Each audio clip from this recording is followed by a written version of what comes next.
Did you know crocodiles can literally slow their heart rate to 2 beats per minute and just sit there, totally still, for up to an hour, waiting for the perfect moment to strike? 2 beats per minute, just vibing, while everything around them is screaming, rushing, panicking, overreacting.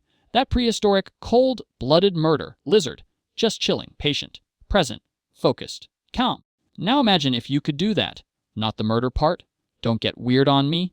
I mean the calm. The kind of calm that makes people uncomfortable. The kind that doesn't flinch when everything else is breaking down. That makes people ask, why the hell are you not freaking out right now? And you just look at them like, because I trained for this. See, we live in a world where everyone's playing emotional whack-a-mole. Stress pops up, scroll. Sad? Snack? Insecure? Buy something. Anxious? Eat it your selfie and pretend you're fine. But the real flex, not reacting. It's watching chaos knock at your front door and going, no thanks, not home today. That's power. That's peace. That's presence that doesn't need to prove anything, because it is the proof. But let's be honest, calm isn't sexy. Drama is. Breaking down in your car while crying to Phoebe Bridgers. Somehow more relatable than taking a breath and saying, this too shall pass. But what if being unbothered was your rebellion? What if your stillness was your middle finger to a world addicted to panic? You ever notice how the loudest person in the room is usually the most scared, and the quietest one? Watching, listening, calculating, already 3 steps ahead. Because calm isn't weakness, it's discipline. It's emotional jiu-jitsu. It's the art of not letting stupid shat rent space in your head. You don't need to control the storm. You just need to stop letting it control you. But I get it. It's hard. You've been trained to react. You've been programmed to need the noise. You open your phone like it's a defibrillator for your nervous system. You can't even take a dump without watching 3 conspiracy videos, 2 cat clips, and a guy in a shed yelling about real estate. Silence feels like death. Stillness feels like failure. But what if it's actually the cure? Here's the thing nobody tells you. Your nervous system has no idea how rich you are, how hot you are, how many followers you have. It only knows one thing. Am I safe right now? And every time you chase drama, validation, or chaos, it hears no. So it tightens, speeds up, freaks out, until your body becomes a battlefield of stress and confusion. That's why you're tired. That's why your soul feels like it's running on a 2%. That's why even good days feel like a break between breakdowns. You're not lazy. You're not weak.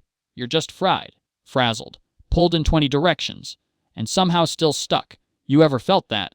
Like you're working, surviving, posting, socializing, and still feel like you're nowhere. That's because noise doesn't move you forward. It just keeps you spinning. But calm, real, earned, crocodile, level calm, that's your exit. That's the hack. Because when you're calm, you stop chasing what doesn't matter. You stop trying to impress people you don't even like. You stop negotiating your peace for cheap dopamine hits that leave you more numb than alive. Instead, you start showing up with clarity, with power, with this quiet confidence that makes people go, I don't know what they've got, but I want it.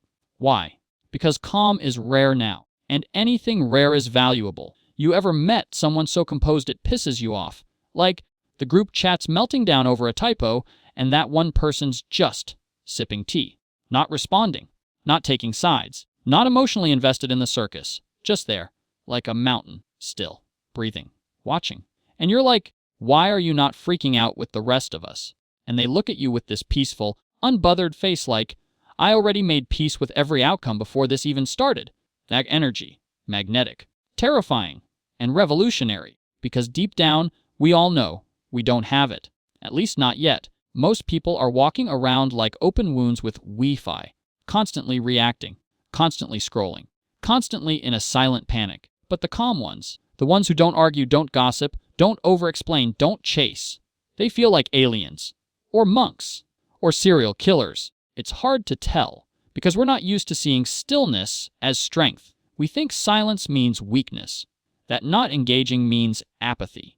But sometimes silence is strategy. Sometimes peace is power. And that kind of calm isn't born. It's built. You think they never had anxiety. You think they never wanted to explode, clap back, or prove their point. Nah, they just practiced restraint. They learned the lost art of shutting the hell up and observing. They understood that energy is currency. And every time you react to nonsense, you're spending yours on trash. That kind of discipline doesn't come from a podcast. It comes from reps. Emotional reps. You start small. Text from your ex? Don't reply right away. Pause. Breathe. Reclaim your power in that space. Passive-aggressive comment. Let it slide. You don't need to build an imaginary courtroom in your head. You sit with your feelings instead of sprinting from them. And brick by brick, you build your fortress of chill. It's not glamorous. No one claps for you. You don't get a medal for not losing it at work. But you do get stronger. You start to notice you don't flinch as much. You don't overthink as long. You don't spiral over nonsense. You start choosing peace. Not because you're soft, but because you're done paying emotional rent on places you already moved out of. And people feel it. They sense it before they see it. That quiet power that walks in the room before you say a word. The vibe of someone who doesn't need to prove anything. Who doesn't collapse when misunderstood. Who doesn't chase closure, clapbacks, or approval. You don't just have presence. You are presence. Rooted, steady, unshakable. And yeah, it's going to weird people out. Calm confuses the chaotic. It makes insecure people itchy. They'll poke you, try to stir you, try to figure you out. But your peace, it's louder than their noise. And that's deliciously disruptive. In a world that monetizes your fear, rewards your rage, and thrives on your restlessness, being calm is a straight-up rebellion. It's saying, I see your panic, and I opt out. That's next-level strength, and it's rare, which makes it priceless. Because when you meet someone who's truly calm, you're not just seeing someone who's relaxed.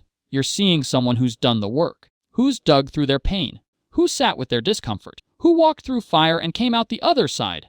Not untouched, but anchored.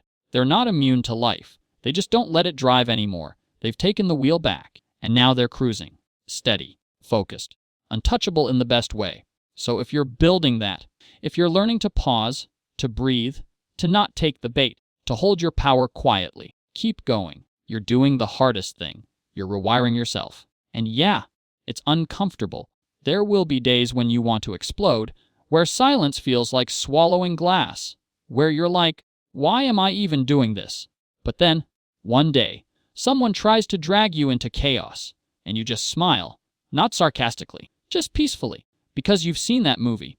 You know how it ends, and you've already walked out of that theater. You're watching life from a different seat now. You've upgraded. You've evolved. And your peace, it's not passive. It's active. It's alive.